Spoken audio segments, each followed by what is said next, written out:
कभी सोचा है कि खेतों में पड़ा कचरा, जिसे पराली कहते हैं, असल में हमारी सड़कों को बनाने के काम आ सकता है? आज हम भारत की एक ऐसी ही कमाल की उपलब्धि के बारे में बात करने वाले हैं, जिसने पूरी दुनिया को हैरान कर दिया है। ये एक ऐसा इनोवेशन है जो हमारे भविष्य को एक नई दिशा दे सकता है। देखिए, ये सिर्फ कोई नंबर नहीं है, ये एक बहुत बड़ा ग्लोबल माइलस्टोन है। भारत अब दुनिया का पहला और इकलौता देश बन गया है जो कमर्शियल लेवल पर बायोबिटुमिन बना रहा है। जब केंद्रीय मंत्री नितिन गडकरी ने इसका ऐलान किया, तो ये सिर्फ एक घोषणा नहीं थी, बल्कि एक सस्टेनेबल फ्यूचर की तरफ एक बहुत बड़ी छलांग थी। तो आज की हमारी कहानी इसी के बारे में है कि कैसे भारत ने खेतों के कचरे को सड़क बनाने वाले एक जरूरी मटेरियल में बदल दिया। ये साइंस, सस्टेनेबिलिटी और विजन की एक वाकई दिलचस्प कहानी है। चलिए फटाफट से इसके मेन पॉइंट्स देख लेते हैं। उपलब्धि, दुनिया में ऐसा करने वाला पहला देश। सोर्स, वही खेती का कचरा यानी बायोमास। इसे बनाया किसने है? हमारे अपने वैज्ञानिक और औद्योगिक अनुसंधान परिषद यानी CSIR ने। और इसका असर जबरदस्त। एक तो फॉसिल फ्यूल पर हमारी निर्भरता कम होगी और दूसरा पराली जलाने से होने वाला प्रदूषण भी घटेगा। लेकिन सवाल यह है कि ये इनोवेशन इतना जरूरी क्यों है? इसे समझने के लिए पहले ये जानना जरूरी है कि अब तक जो सड़कें बनती थीं, उनमें आखिर दिक्कत क्या थी और उसकी हमें क्या कीमत चुकानी पड़ रही थी।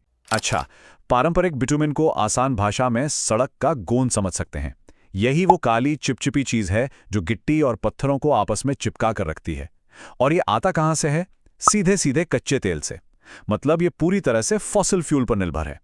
तो यहाँ एक नहीं बल्कि दो बहुत बड़ी बड़ी परेशानियां थीं।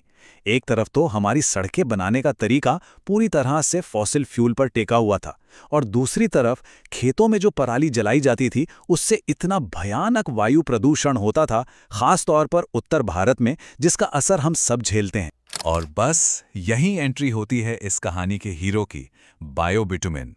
ये एक ऐसा शानदार सॉल्यूशन है जो इन दोनों बड़ी समस्याओं को एक साथ हल कर देता है। तो बायोबिटुमिन है तो वही सड़क बनाने वाला गोंद, लेकिन फर्क यह है कि ये कच्चे तेल से नहीं बल्कि उसी खेती के कचरे से बनता है जिसे पहले जला दिया जाता था।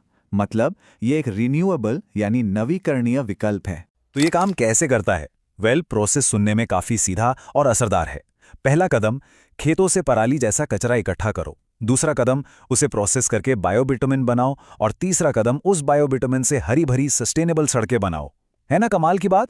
और इस कमाल की टेक्नोलॉजी को हकीकत में बदलने का पूरा क्रेडिट जाता है वैज्ञानिक और औद्योगिक अनुसंधान परिषद यानी CSIR को। उन्होंने लैब के एक आइडिया को एक ऐसी चीज में बदल दिया है जो अब कमर्शियली बन सकती है और हमारी सड़कों पर इस्तेमाल हो सकती है। चलिए अब थोड़ा और बड़ा सोचते हैं और देखते हैं कि इस एक इनोवेशन का असर कहां-कहां और कितना बड़ा है हमारी इकोनॉमी, पर्यावरण और लोगों की हेल्थ पर। जैसा कि केंद्रीय मंत्री जितेंद्र सिंह ने कहा, यह भारत में साफ और ग्रीन हाईवे के एक नए दौर की शुरुआत है। ये सिर्फ सड़क बनाने की बात नहीं है, ये कचरे से धन बनाने के मिशन को भी मजबूत करता है। ये इनोवेशन एक साथ कई मुश्किलों को हल करता है। ये बाहर से आने वाले कच्चे तेल पर हमारी निर्भरता को कम करता है, हवा को जहरीला बनाने वाली पराली को जलाने से रोकता है, किसानों के कचरे को उनकी आमदनी का जरिया बनाता है, और हाँ, हमारे कार्बन फुटप्रिंट को भी कम करता है। सही मायनों में कहें तो एक तीर से कई निशाने। तो आखिर में चलिए इस साइंटिफिक कामयाबी को भारत के फ्यूचर के बड़े विजन से जोड़कर देखते हैं। ये टेक्नोलॉजी आत्मनिर्भर भारत के विजन का एक बेहतरीन उदाहरण है। हम अपनी समस्याओं के लिए अपने ही देश में बने सस्टेनेबल सॉल्यूशंस ढूंढ रहे हैं। इससे विदेशों से इंपोर्ट पर निर्भरता कम होती है और हमारे देश के किसान भी आर्थिक रूप से मजबूत होते हैं। और ये सिर्फ आज की बात नहीं है, ये इनोवेशन भारत के 2047 तक एक विकसित देश बनने के लंबे सफर का एक जरूरी हिस्सा है। ये दिखाता है कि हम एक ऐसा विकास चाहते हैं जो टिकाऊ हो, पर्यावरण के लिए अच्छा हो और सबके लिए फायदेमंद हो। तो चलिए इस चर्चा को एक सवाल के साथ खत्म करते हैं। सोचिए, अगर हम खेतों के कचरे से सड़कें बना सकते हैं, तो हमारे आसपास ऐसी और कितनी चीजें हैं जिन्हें हम कचरा समझते हैं, पर वो असल में किसी बड़ी प्रॉब्लम का सल्यूशन बन सकती हैं। जरा सोचिएगा जरूर।